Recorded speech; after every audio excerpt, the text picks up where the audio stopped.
Last time, we began kind of speeding up the scenario. Thanks to the events of the previous parts, we were basically able to cover an entire decade in the last one. So if you haven't seen it, be sure to check it out and catch up. But this time we're entering brand new territory, a completely new arc, involving a character that was already set up a few parts ago. So what's going to happen from here on out? We'll be seeing all that and more in this part 7 of What If Raditz Took Gohan. Following the Buu saga, Shin and Kibito are pretty content. Buu is defeated and they don't need to worry about that anymore. But Shin has a weird bad feeling. Yeah, Buu's gone, but he has a weird sense of anxiety. It might have not been because of that, but he feels like he's forgetting about something. Kibito assures him that it's nothing. If there was something to worry about, they would have known about it. And yeah, he's maybe right, but Shin can't shake this feeling. It's like there's some weird ominous presence, something that he's feeling subconsciously. He doesn't know where it's from, or who it's from, or even if it's real. But maybe he's just being paranoid. Buu being gone that easily is too good to be true, so probably it's attributed to that. We move over to Beerus' planet. He has a prophecy of sorts, but it's not a good dream. It's a nightmare. In this nightmare, he sees some evil being rising up, gaining unfathomable power, only seeing a dark silhouette of the sky. But the nightmare has an upside. A righteous, godly Saiyan rises up against him. And not just that, but this Saiyan, that godly Saiyan, it'll be his rival. When he wakes up, he immediately tells Whis about this, assuming it's a prophecy, but they're not too sure about it. There's only one way to find out. Beerus wants to seek out any other Saiyans out there. They have no clue of who that evil being will be, but at least with the Super Saiyan God, they know they're going to need to find a Saiyan. And maybe it's Beerus' calling to raise up the Super Saiyan God. There's only one way to find out. But he remembers something else strange in that dream. A vision of the Supreme Kai flashed in his mind. He didn't know why he was there in that dream, but it could have just been nothing. As Beerus and Whis look into it, they eventually find that there's some Saiyans on Earth, as well as a few others out in space. Although the ones on Earth definitely seem to be a lot stronger. So Whis takes Beerus to this strange planet. Even better, it seems like this planet has a ton of great food. But then he ends up meeting the two Saiyans that he heard about. One named Goku and one named Gohan. Both seem incredibly powerful, at least by mortal standards. And apparently the one named Goku was able to kill Frieza. But once they fight against Beerus, they realize that they're not close to the Super Saiyan God that he was prophesizing. Although Goku kinda does want to get to the bottom of this and figure out what the Super Saiyan God is going to be. Beerus also tells him about his prophecy. Not just that the Super Saiyan God would be his rival, but that one day he would fight some powerful evil opponent. Well, Goku doesn't know anything about that, but he's at least interested to figure out what the Super Saiyan God is, because if it's some sort of form maybe, then he could get that. Thankfully they have Shenron, so they summon him and ask. And when Shenron tells them about the Super Saiyan God, there's an interesting thing that Beerus notes. So the original Super Saiyan God rose up against some sort of evil Saiyan. Could that be why he was having that dream? Was it just because that's what happened with the original Super Saiyan God? Or is that fated to happen once again, the same story playing over? Was that an origin story, or history repeating itself? But more importantly, they learn how to get the ritual done. Although, the ritual is not going to be able to happen here. Even if they do get Vegeta, Raditz, and Nappa involved, they're not going to be able to help. They need a couple of righteous Saiyans. And as for Vegeta and Nappa, of course they're not necessarily completely evil right now. But they're definitely not going to fit that description. So they only have Goku, Gohan, Goten, and probably Pan. And even though the ritual can't be done, Goku's not too upset about it. That's good because he didn't want the power just handed to him. He wonders if he could just train for that. If Beerus prophesies a Super Saiyan God rising up, well, then it's supposed to happen. Even without the ritual, they're going to be able to do it somehow. And that is true. Instead of having Saiyans channel power into another Saiyan, maybe a Saiyan can attain a godly form in another way. And even if it doesn't work out, Beerus still does want to have a rival, so he's going to just train up one of the Saiyans.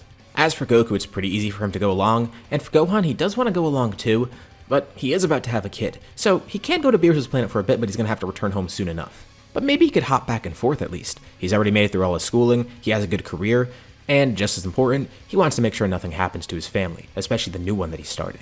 But he could take a brief sabbatical from work, and he'll get to train with Goku again on Beerus' planet. But at least for Goku himself, he's going to be there basically full time, and he's excited to see what type of power awaits him. Let's shift out into space for a bit.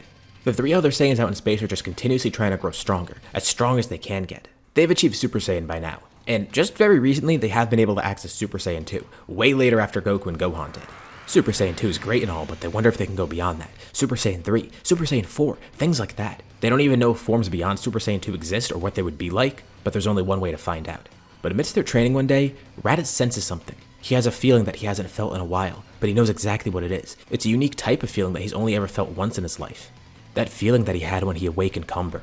The feeling grows stronger and stronger. Vegeta and Nappa feel it as well. On the planet they're on, they look up in the sky. There's an ominous red glow, and it descends down onto the planet pretty quickly. Something came from space and landed on this planet. Vegeta and Nappa have no clue of what it is, with Raditz being frozen in fear. They ask him what's going on because he seems to have some sort of clue, but Raditz says that he's not sure. It could be nothing, but they could also die here. He never did tell them about this, and at some point he did just completely forget. It has been many years after all. But that ancient Saiyan that they were researching, he asked them if they remember that. Well, Raditz eventually did get to the bottom of that, and while they had no use for that ancient Saiyan anymore, Raditz actually did free him a while ago. Wait, what? Is that this guy? Vegeta asks Raditz if he's supposed to be a threat or not, and Raditz isn't sure. Maybe he's just here to join them. When Raditz freed him before, it didn't seem like Cumber wanted to kill him, but he knows for sure that Cumber's probably not an ally here. That damn fool. But Raditz says he had no other choice. He thought those two were dead, and they basically abandoned him too. He had no clue of how to defeat Frieza. Besides, they would have probably done the same thing anyways if they didn't come across the Super Saiyan. And they didn't even see where Cumber landed. But out of nowhere, almost like he just teleported in, he then appears right next to them.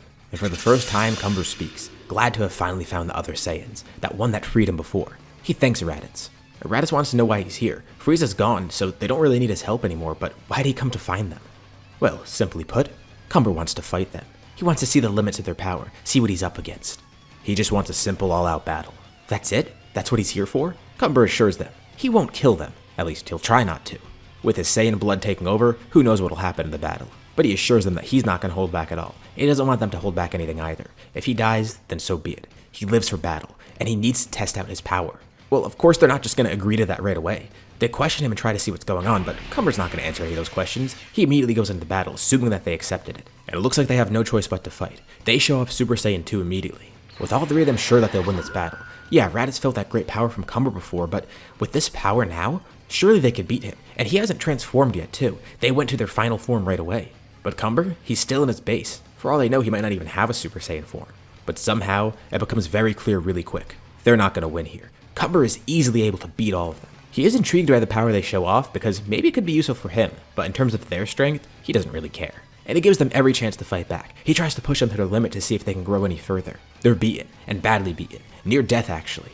But like Cumber said, he's not going to kill them, and he's able to control himself a bit, although he almost went a bit overboard. If they were any stronger, they would have pushed him overboard, and they probably would have died then. But he's had his fun here.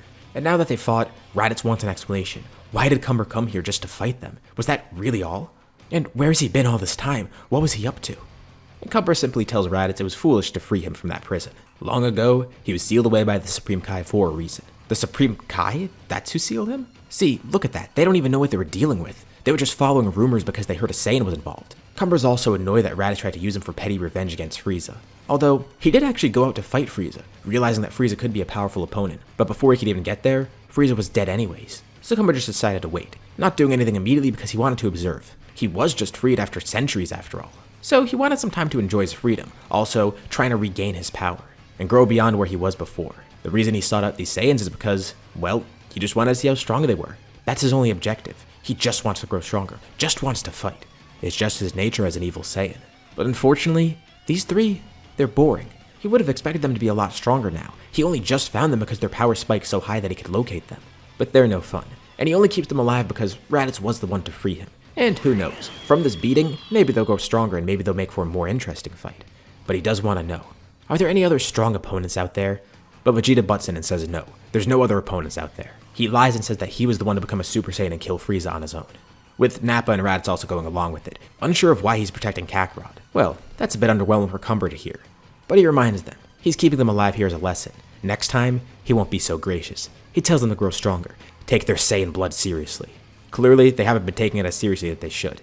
It's in their nature. They have to live for battle, live for growing stronger, just obtaining more power. They're pathetic examples for Saiyan, including that so-called prince over there. What's happened with this species? Not only are there so few Saiyans left, but that guy of all people is the prince? Cumber doesn't buy that. If anything, he's royalty. And you know, if they were able to kill Frieza on their own, maybe Frieza wasn't that impressive of an opponent. And it's pathetic that the Saiyans even died to him in the first place. Cumber then randomly launches off into space. And Vegeta immediately says they need to ward Kakarot. Once they heal up, they're going right for Earth. As Cumber launches into space, he thinks back to how he was sealed, now plotting his revenge. He's gonna find the Supreme Kai, as well as the God of Destruction. He's on a quest for a power so great that nobody can stop him. He'll become the ruler of this universe.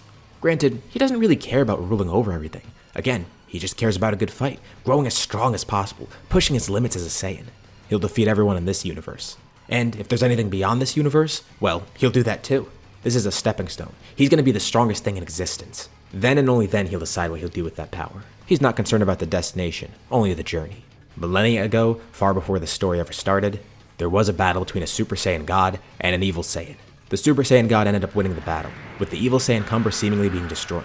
But miraculously, he ended up living, taking his rampage beyond the limits of the Saiyans. causing havoc throughout the universe. But thankfully from his battle with the Super Saiyan God, he was weakened greatly, and the gods ended up taking notice of his rampage, specifically the Supreme Kai and his attendant. Shin and Kibito eventually did encounter Cumber, and with him in his weakened state, Shin was able to seal him away. But even though he was so heavily weakened there, Shin still had issues sealing him. But luckily he wasn't alone. He had help from Kibito, as well as the 4 Kaio, East Kai, West Kai, South Kai, and the Kai of the North, King Kai. With all their combined power together, they used an entire planet as a seal for Cumber. They didn't have the strength to kill him, not just yet. They would have had Beerus actually do this, but of course he was on one of his centuries-long naps. So the Kais had to pick up the slack, and thankfully it seemed like everything was all solved. Until now at least. Raditz awakened a threat that he knew nothing about, for a battle that would have been so small in comparison to anything else. And now with Cumber freed, he's trying to gain all that power that he lost. From being sealed away, he lost power, and from the fight with the Super Saiyan God, he lost some from that too. By the time the seal was broken, he was only at a fraction of his original power. So he spent this time healing up, regaining that strength, growing even stronger beyond that. But he knows that this universe is different, it's stronger. He doesn't know what's happened in this universe across all these centuries and millennia. But he does know one thing. By now, he should be strong enough to defeat the Supreme Kai. He just needs to draw him out somehow. And also, he wants to fight any other strong mortals out there. He's been fighting any strong person in space that he could find over this time frame. But there was barely anyone strong left. He would hop to different planets that did have some sort of warriors there, testing his strength against them, but none of them were impressive. Is this universe weaker than he thought? Or is Cumber simply too strong? Granted, he's only explored a few galaxies by now. There's one that he hasn't explored. The North Galaxy. He just encountered these Saiyans in the West Galaxy.